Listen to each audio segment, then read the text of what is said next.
Kevin, who was now in the car with Mew and his driver, ruined his morning mood. He leaned against the side window of the car to keep his distance from Mew, who was sitting relaxed beside him. Damn, Kevin's stomach growled loudly. Sure enough, Kevin hadn't eaten a single bite of food since last night. Hungry? Mew asked, turning to him when he heard Kevin's stomach growl. Kevin just glared at Mew and ignored him. Stop by the race, Mew said to his driver. Kevin retorted, annoyed. I don't want to spend too long in the car with you. You're hungry. Stop by. I'll find you some food. You have to eat. Don't die before you see me successfully marry your dad, Mew said, while giving the driver some money. Then the driver got out of the car to buy Kevin food. Kevin furrowed his brow, rolled his eyes lazily, hearing Mew's words that he had often said over the past 10 years. He leaned back against the window, trying to ignore what Mew was doing. Still have allowance? Mew started the conversation, still in his angry mode. He didn't respond to Mew's question at all. Take this, Mew said, while giving Kevin hundreds of bills. He still didn't look or respond. Not getting a response from Kevin, Mew took Kevin's backpack and put the money in his bag. It's up to you if you want to be angry with me. Ignore me or hate me, but don't ever try to ignore, be angry, or feel hatred towards your dad. He gets up early in the morning just to cook food for you so that you'll eat with him. But your attitude this morning was too much. You're an adult thing. Change your attitude. Don't be stubborn. Don't you feel sorry for your dad? If you feel sorry, then let us go. Don't bother me and my dad. You're taking too long to kill me and my dad, Kevin retorted nonchalantly. Kill you? I never had the slightest intention of killing you or your dad. You're not even brave enough to be honest with my dad. Do you think your words seem convincing? No, sir, I'm not stupid. Mew smiled thinly when he heard Kevin's rebuttal. Here you go, sir, said his driver, who had just arrived, and handed over the food he had bought. Mew took the food and his driver continued his journey until they arrived at Kevin's school. When they got there, Kevin immediately got out of the car, not looking at Mew at all. Even when Kevin got out of the car, he was greeted by Mew's men who were already guarding his school. Kevin let out a long sigh when he saw his classmates looking at him with strange, annoying stares. Kevin entered his school, ignoring Mew's men who were still bowing to him. Luckily, Mew's men couldn't enter his school. Seeing Kevin enter the school, Mew told his driver to take him to the VR office. But before that, Mew suddenly received a call from Du. Mew answered the phone. Then he told his driver to turn the car around to go to Du's house. Sure enough, Du, Arson, and Dylan went with him to Russia. Upon arriving at Du Girawat's residence, Mew immediately got out of the car and entered Du's house. He went straight to Du's workroom, and Arson and Dylan were already there. Mew, Du called out. Mew walked towards Du. Look at this. I found his whereabouts. Bangkok, Thailand. Still in the same setting. Now Boran is sitting in his work chair, staring intently at his laptop. Alacia, she's Aliovac's mom. Alacia is Mew's wife, but why is Mew with Gulf? Alexander is Gulf's dad. Alexander is also Alacia's dad. So Alacia and Gulf are siblings? How can that be? And you, she's Gulf's older sister. Then Alacia Aish? Why is this so confusing? Wait, he muttered, staring at the laptop containing Alacia's photo that he found a year ago. Sure enough, Boren investigated the case about Mew again after he received a letter from Aliovac. But Boren hadn't contacted Aliovac's number because he wanted to investigate further into what had happened before he informed Aliovac. If Alicia and Gulf are related, then Mew? He's crazy. If it's true that Kevin is Gulf's son, then Mew cheated on his own niece, he said while daydreaming. Knock knock. Boren turned to look behind him when he heard the sound of his house door being knocked. Then Boren walked to open the door to see who was knocking. Hello? No one's home, right? If so, I'm coming in, Min said, then barged into Boren's house. It's a habit. You're not working? Boren asked, while closing the door again. No, lately, Mr. Anton has been really busy. He rarely acts busy like that. Usually, the cases that come in will be closed. What case is it this time? He said while sitting back down in front of his laptop. Since you almost died 10 years ago, he's been acting weird. He gets angry easily. Huh? Boren smirked at Min's joke. Alicia, that's Alicia, right? Min said when he saw the photo of the woman on his laptop. Boren nodded slowly. She's beautiful though. Boren shook his head. You're stressed. Min laughed. You're the one who's not looking for a wife. Instead, you're looking for death. Remember the saying, soulmates will come on their own. Why bother looking? He replied sarcastically. Haha, it seems like you're the one who's stressed. Boren threw a thick book towards Min until it hit Min's stomach. Ouch, you idiot. I was just kidding. You're so sensitive. Shut up. Be quiet, or I'll kick you out. He said. Then he looked around Boren's house that looked very messy. His house is like this. It never changes. It might be clean when Boren wants to clean up the beer bottles and snack packages, but the next day it will be dirty again. No intention of moving house? Min asked. Move, why? I'm afraid the man from 10 years ago wants to kill you again. I'll be the one to kill him. Min rolled his eyes. You're so confident. Seeing you in a coma for months at the hospital, I felt so guilty, you jerk. So when you're told something, you should listen. Boren smiled thinly, but didn't look back at Min. He was still too focused on his laptop. I'm planning to go to Russia, Boren said suddenly. Min was surprised. He daydreamed for a moment, pondering what Boren had said earlier. Russia, you want to move there? Not moving. Then holiday? No, I want to find Aliovac. No. Min stood up from his seat and walked over to Boren. Forget about Aliovac. Do you believe that kid? It could be a trap, you idiot. Maybe Mew told Aliovac to deliver that letter to you. It doesn't make sense. He replied curtly. 10 years ago, Aliovac was locked up in the basement. There's no way he suddenly conspired with that jerk. Boren, come on. You're not going to learn your lesson. You've almost died 3 times. Don't you remember what Mew said when he wanted to kill you again? He gave you a 3rd chance. I can't just sit here like this. Boren said. Min knew everything, because Boren had told him about what happened 10 years ago and what he had found out about this Mew case. Every day I have nightmares. I keep dreaming about Kevin. He needs help. It's been 10 years. I have to make sure Kevin and Gulf are still alive. He continued. Boren, I've known you since you were a kid. From a baby to this big. I never wanted to be separated from you, because your parents told me to take care of you. I beg you, Boren, just this once obey my command. Just be quiet. Live your life like an ordinary human being.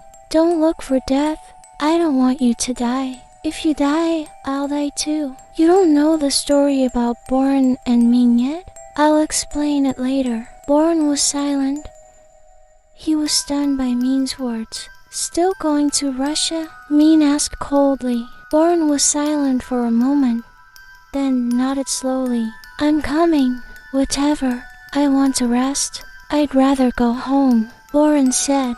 Then he got up from his seat to go into his room, leaving Min alone in the living room. Min was still watching Boren leave. Then he intended to clean up the dirt that was polluting the entire living room. After cleaning the living room, Min didn't intend to go home. He stayed at Boren's house without asking for permission from Boren, because Min knew if Min went home, Boren would secretly leave his house and leave Min. The story of Boren and Min. Boren's mother and also Min's mother were close friends. Even a week after Boren's mother became pregnant with him, Min's mother followed. Min and Boren always played together since they were little.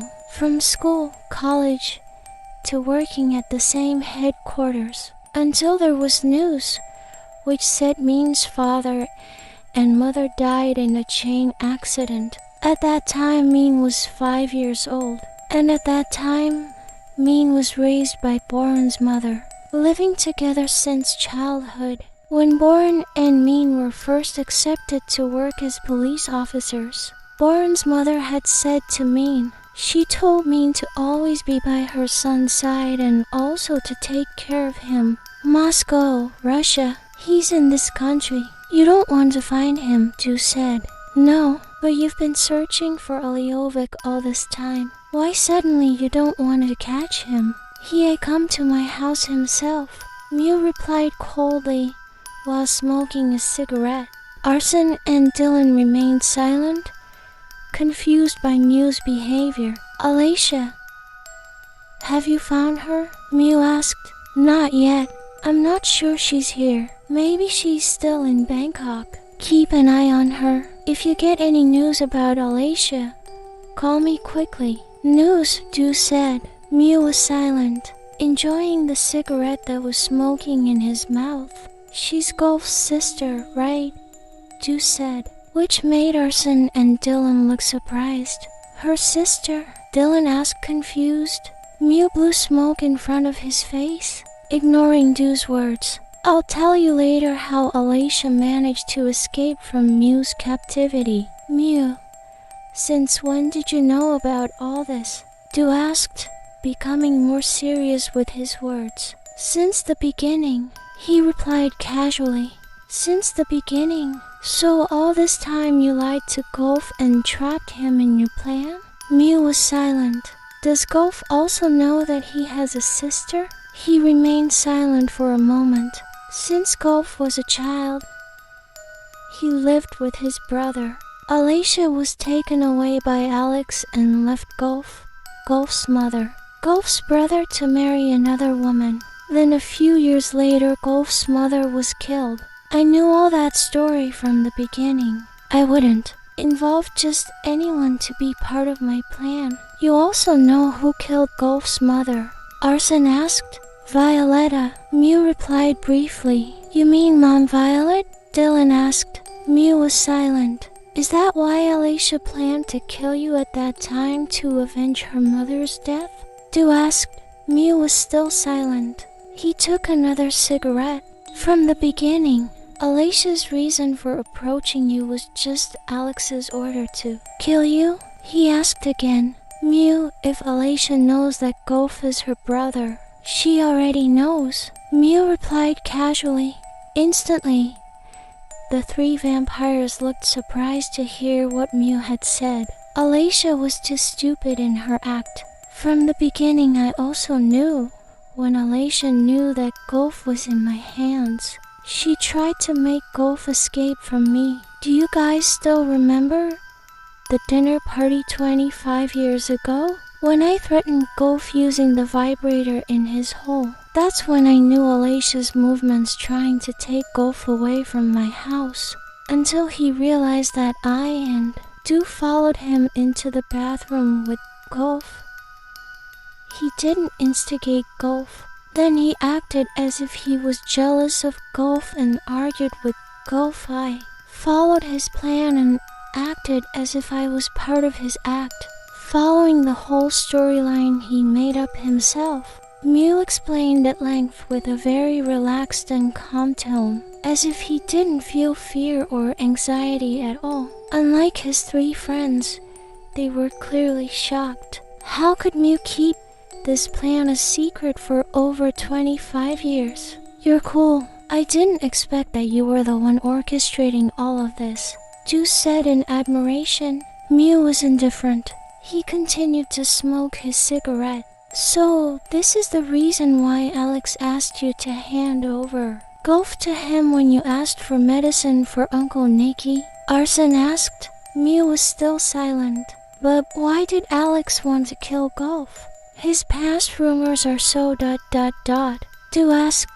It wasn't Alex who wanted to kill Gulf, but Carla, Gulf's stepmother. Mew replied. Carla. Alex wanted to give 60% of his inheritance to Gulf, so Carla tried to instigate Alex to hate Gulf.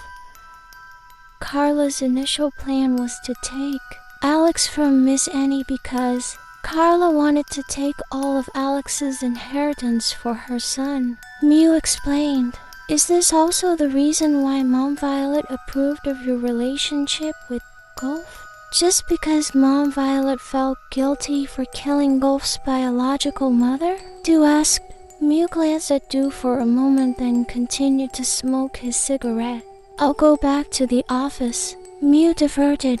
He got up from his seat and was about to walk out, but Du quickly grabbed Mew's wrist to stop him from leaving. There's nothing else you're planning, right?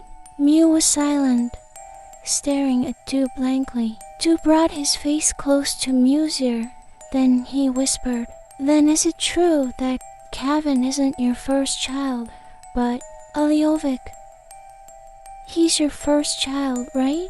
Your child with Alacia, Gulf's older sister. Don't be so blunt. Among me, you, Arson, and Dylan, there's a traitor, so be careful. Don't easily believe my words or theirs. Mew replied, which made Du stand frozen. After finished dealing with Du, Mew walked out of his house again to go back to the office. Du, Arson called out. Du was still silent. His body was still feeling stiff, until finally, Dylan patted Du's shoulder. Du, he called again, making Du snap out of his daze. What did you whisper? Dylan asked. Du remained silent for a moment. Nothing. You and Arson should go home. I still have a meeting with my client, he said. Then Du took his black jacket and left his house, leaving Arson and Dylan at his house. Flashback about how Alacia escaped. On the day of Mew's move to Thailand, Russia. At that time, Mew told his men to take Alacia into the helicopter, but suddenly there was a small attack on his men. His men died from poison when they were touched by a man who was none other than Alexander. That's right. Alex secretly watched Mew's every move until the right time. Alex knew that Mew was going to move again. Alex made a plan to kidnap Alacia, Gulf, and also Kevin. But unfortunately, only Alacia could be kidnapped, because that day, hundreds of Alex's men had stormed him. At that time, Alex didn't bring any men. Only he was the one who successfully took Alacia away. Before Mew's men caught him, Alex immediately carried Alacia's unconscious body to disappear from Mew's territory. And that's how the story of Alacia's survival ended. And she fell into her father's hands again.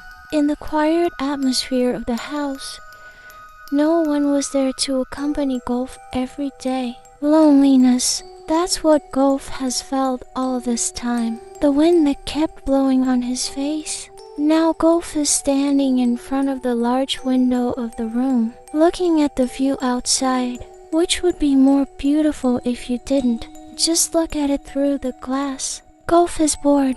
He wants to leave this house. Not escaping, but just to enjoy the fresh air outside. Without Mew's permission, how could Golf dare to set foot outside from this big house? Remembering Mew's threat, who would hurt Kevin if he dared to act without his knowledge? That alone made Golf think twice. It's better that he feels lonely like this than to have to see his child being tortured by Mew. Every day he just waited for Kevin to return from school. Then the next day he prepared Kevin's food.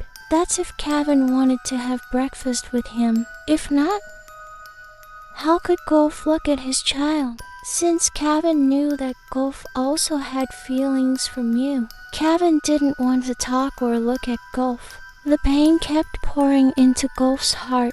Since he was a child, Golf had never seen a look of hatred from Kevin's eyes towards him. Golf felt like he failed to educate Kevin. He really wants to be close to Kevin again, like Kevin's childhood before Mew's appearance. But is that possible? Then Ajuma called. Yes, Golf replied politely. Has Dan Golf eaten? Eat first. Then, if Dan Golf doesn't eat, Ajuma will be punished by the big sir. Mew smiled softly. Okay, I'll go to the dining room right away. Give me 5 more minutes. Okay, Dan. The Ajuma bowed before leaving Golf. To 12 p.m. Time to pick Kevin up from school. Mew quickly tidied up to pick Kevin up. Upon arriving at the school gate, there stood Kevin standing straight beside the gate of his school. Then, when he saw Mew's car, one of Mew's men who was guarding there told Kevin to come into the car. This time, Mew drove his own car, not using a driver. Mew opened the back car door and saw Kevin sitting in the front. He looked at him lazily because there were only him and Mew in the car. Kevin immediately got into his car when Mew looked back at him. Mew started driving his car towards his home. Silence. No one started a conversation between these two men until finally Mew spoke.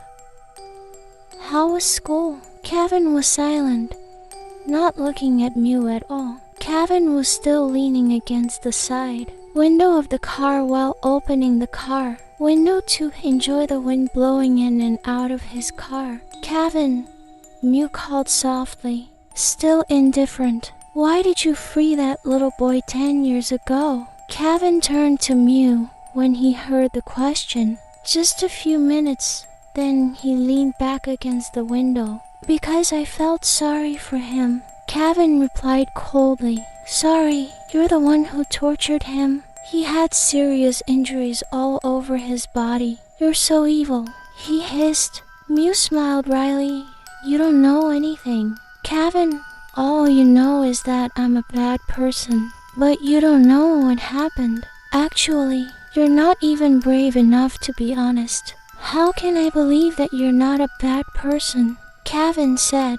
Mew chuckled, glanced at Kevin's face through the rearview mirror. Do you want to have a little brother? Kevin stared. He glared at Mew. He just glared. Kevin's brain didn't function when he heard Mew's ridiculous words that made his heart heat up. Mew laughed with satisfaction. He successfully teased Kevin. If I could be close to you, would you go for a walk with me alone? Pretend I'm your daddy. Then your dad will worry waiting for you to return with me. That won't happen, Kevin said. Bangkok, Thailand. Bourne came out of his room. He saw that the entire living room was clean. His mess had disappeared. Bourne looked left and right, looking around his room, until suddenly, Bourne heard a sound of clattering in his kitchen. Bourne walked towards the kitchen and saw Mean cooking there. Why are you still here? He asked curtly. Mean turned around. I told you. I'm coming. If I go home, you'll leave quietly. Bourne let out a long sigh. Get ready now. We'll leave at 6 p.m., he said. After that, He left Min in the kitchen. Min smiled happily.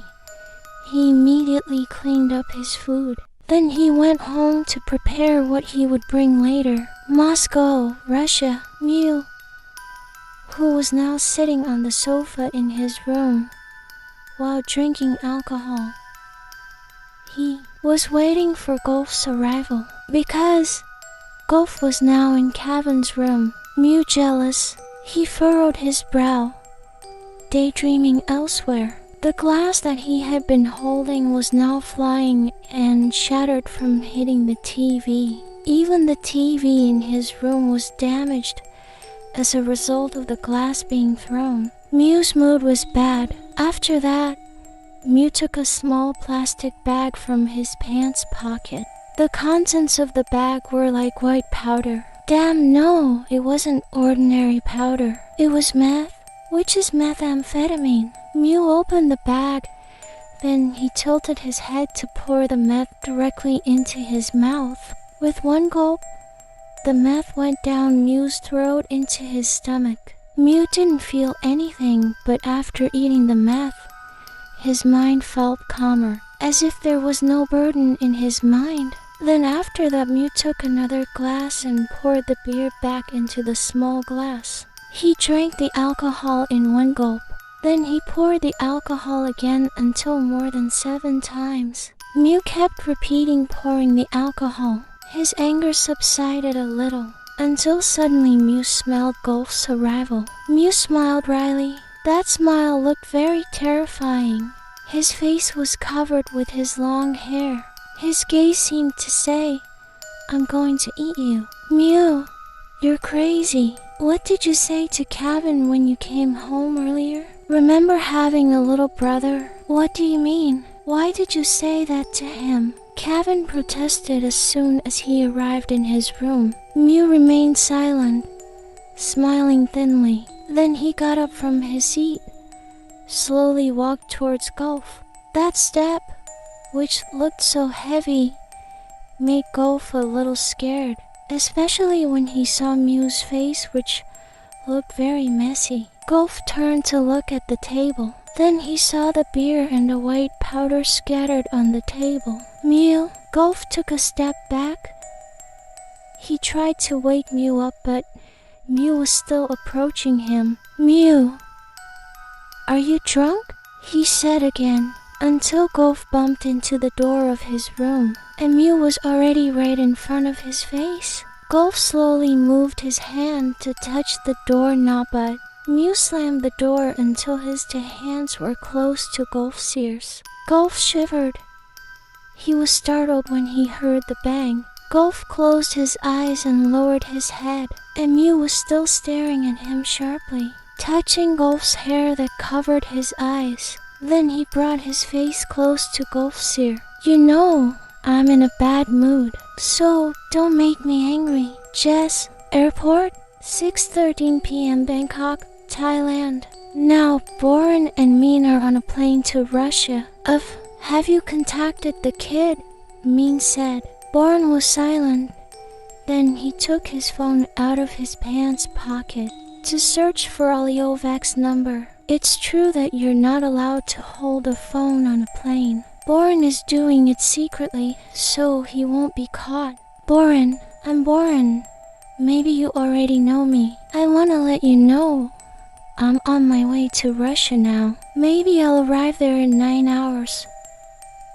Boren, why tell me now? I've been waiting a long time. Okay, no problem. Call me when you arrive at Moscow airport. I'll be the one to pick you up. By the way, who are you with? Alone? Boren, with my friend. Just one person. Me and him? Okay, don't forget to call me when you arrive. After finishing texting Aliovak, Boren turned off his phone. Focused on his trip, he looked towards Min. Min was asleep next to him. Boren took off the jacket he was wearing and put it on Min. After that, Boren closed his eyes too, leaning his head back on the chair. Then Boren crossed his arms. Smelling Golf's arrival, Mew had already prepared an injection containing something like a sleeping drug. As soon as Gulf entered his room, Mew hid the syringe behind his body. Then he walked towards Gulf and Mew managed to inject the syringe right into Gulf's right arm. Gulf screamed. His body felt weak and limp, as if unable to stand upright, until Gulf fell into Mew's arms. Quickly, Mew pulled the needle that was still stuck in Gulf's arm, then threw the syringe away somewhere. Gulf's body began to stiffen. He couldn't move at all. Gulf could only see and vaguely hear what Mew was doing to him. It seems like it wasn't just a sedative that Mew injected into Gulf. Maybe there was another drug, so Gulf couldn't move his body. Mew carried Gulf, then laid Gulf on the bed. Then Mew walked towards the small cabinet to take a long, thick rope. Mew walked back towards Gulf, then tied Gulf's two hands using the rope, and tied the two ropes to the edge of the bed. Gulf looked faintly at Mew's face. He tried to move his mouth, but he couldn't succeed yet. Gulf's feeling was not good. "What are you doing?" he said softly, which finally succeeded in speaking. "What am I doing? You can't see it for yourself."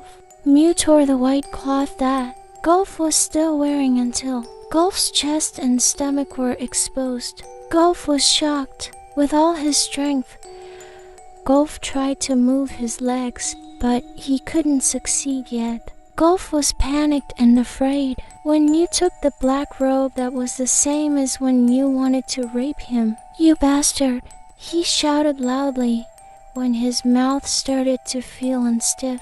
"Let me go." "What are you doing?" "I told you to let me go." Not responding to Gulf's words, Mew unzipped Gulf's pants until Mew could see Gulf's penis, which was still very small for him. Only 10 centimeters? Much smaller than his own. A few minutes after looking at Gulf's trunk, Mew refocused on his intentions. Mew took off all the clothes he was still wearing, until Mew ended up completely naked, still not used to it. Gulf widened his eyes in shock again when he saw Mew's trunk size. It was indeed very large and veiny. His trunk size was longer and bigger, about more than 36 centimeters. "No!" Gulf shouted hysterically.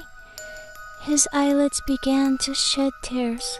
"Please, not now. I won't." Gulf started to lose his stiffness. He shook his head quickly and begged Mew to stop his intention to have sex. Seeing Gulf's sad face, which was already filled with tears falling on his smooth cheeks, made Mew a little reluctant. Mew kissed Gulf's chin, neck, and the edge of his lips, until a few minutes later, Mew refocused on Gulf. "Don't be afraid, babe." Mew stroked Gulf's hair. "Are you crazy? You always do it so roughly. You don't think about me enduring the pain just to satisfy your lust."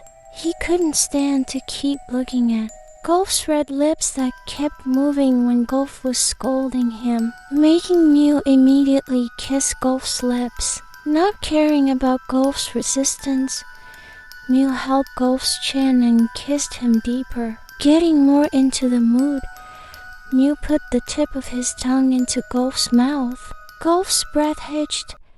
Mew still hadn't let go of his kiss. Gulf tried to shake his head, but Mew's grip on his chin made him unable to move freely. When he realized that Gulf was running out of breath, Mew released his kiss instantly. He let Gulf rearrange his breath. "I don't want to make Kevin angry. Please, I really beg you to be patient. Wait for Kevin to approve of my relationship with you, and I won't rebel a bit when you want to rape me." "Mew, wake up. What we're doing now, it's all wrong. Can't you also think about my feelings? It's not just Kevin who needs you, but me too. Don't be so biased like this. I don't think what I'm doing is wrong. Be quiet and obey my orders, or your child will replace your position," he threatened. Gulf furrowed his brow, glaring at Mew. You dare to say that just for the sake of your lust? Do you think I'm a commodity? You can use me as you please without paying attention to my words? Mew, wake up.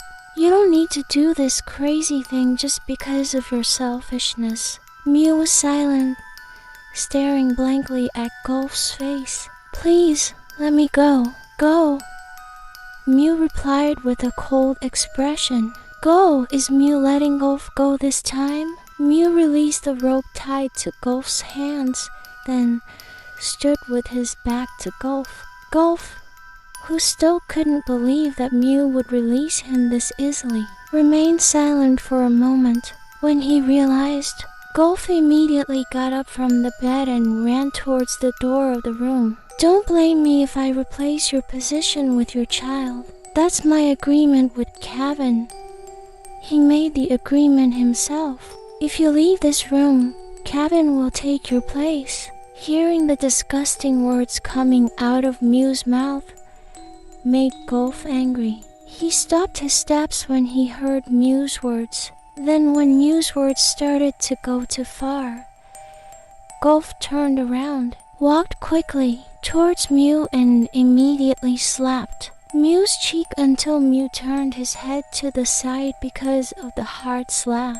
You think this is fun, you? Golf's eyes were watery, as if it was difficult to try to wake up Mew's dirty actions. You've never even once thought about my fate? How do I feel? The incident 25 years ago until I got pregnant, and you want to repeat that mistake again, leaving me alone to take care of the baby in my womb. This isn't love. What you're doing to me, this isn't love. You hear that? Instead, you're too obsessed with my body and treating me like I'm your dog. You can order me to do whatever you want to fulfill all your stupid requests. You don't think about me at all. Mew was silent, still staring blankly at Golf without expression. You said my desire wants your touch? Golf hissed, laughing sarcastically in front of Mew. My desire does want your touch, but I don't want to prioritize my ego just to harm myself. Seeing your nature again, showing that you no longer like me, but are just taking advantage of me, makes me believe what Kevin said 10 years ago. There are many secrets you've hidden from me. Will those secrets one day separate our destiny? Or maybe you will leave me? Golf, I should have believed my words the first time I met you. A gay couple won't last long. They keep you because they still need your body. I should have believed my words and not fallen in love with you. Golf, that's not true. Please let me finish talking. Golf shouted, making Mew silent again. Who are you really? Your attitude makes me feel confused and conflicted. Sometimes you act better than my mother's love before, and sometimes you show your attitude like this, as if you're hurt by my expectations. It's not my expectations that hurt you, but your own expectations. Mew was silent, still staring blankly at Golf. Now it's up to you. Touch me if you want. Rape me if that's your desire. But don't ever intend to rape or touch my child.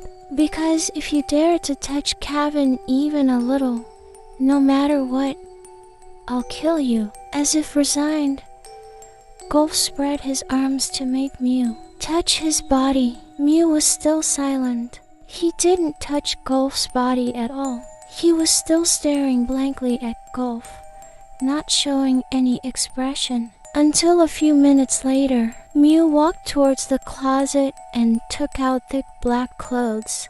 Golf was a little scared that Mew would actually be provoked by his words earlier. Take a shower and wear this. Mew handed Golf the clothes. Golf took the clothes. Don't take too long showering, you might get cold, Mew said while putting on his clothes again. Golf was still silent, looking at Mew's attitude with surprise. I'm leaving. Your dinner will be here in an hour. I'm not coming home tonight, so rest peacefully before I come back to bother you. he said after he finished putting on his clothes. Then Mew opened the door of his room a little. Mew turned back to look at Gulf. Sorry for making you confused and conflicted. You are the most precious person to me. What I said earlier, when I said I wanted to replace your position with Kevin, it was a lie. I didn't mean to say that.